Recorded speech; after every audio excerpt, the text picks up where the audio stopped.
हाँ जी बिल्कुल।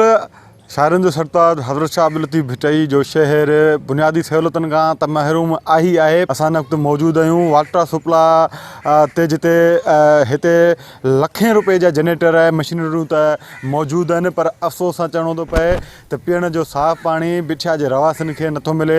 पानी जो मसलो सभिनी खां सम्झां थो सभिनी खां वॾो मसलो अॼुकल्ह, ऐं पाणी जे करे ई तव्हां ॾिसो त हेपाटाइटिस जहिड़ा मर्ज़ हिते आराम सां वॾी तादाद में फैलिजनि पिया, ऐं सम्झां थो त हिते इंतज़ामिया जी वॾी नाअहली आहे। वाटर सप्लाई बिरछा शहर में है नहीं। जो लोग बिरछा के पानी पी रहे हैं वो इंतहाई दूर दराज इलाकों से, नलकों से और दूर इलाकों से लेके पानी उनको आना पड़ता है, लेकिन बिरछा के पानी के लिए ज़िला इंतज़ामिया का कोई बिरछा के अंदर इंतज़ाम नहीं।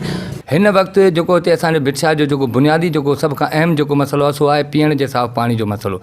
भिटशा जो जेको बि समूरो जर जो पाणी आहे जेको बि आहे उहो तक़रीबन जेको ख़राबु खारो ॿाड़ो एतिरे क़दुरु जो कड़ो बि आहे, ऐं उन पाणी खे वापराइण जे सबबु जेको आहे हिते जी आवाम शहरी जेके आहिनि केतिरनि ई ख़तरनाक बीमारियुनि में मुब्तला थी रहिया आहिनि, जंहिंमें गैस्ट्रो आहे, हेपाटाइटिस A B C जहिड़ियूं जेके मूज़ी बीमारियूं पिणु शामिल आहिनि। पर अफ़सोस आहे उहे पैसा किॾां विया, उहे फंड किॾां विया, उहे कम किॾां विया, का शइ कोन थी।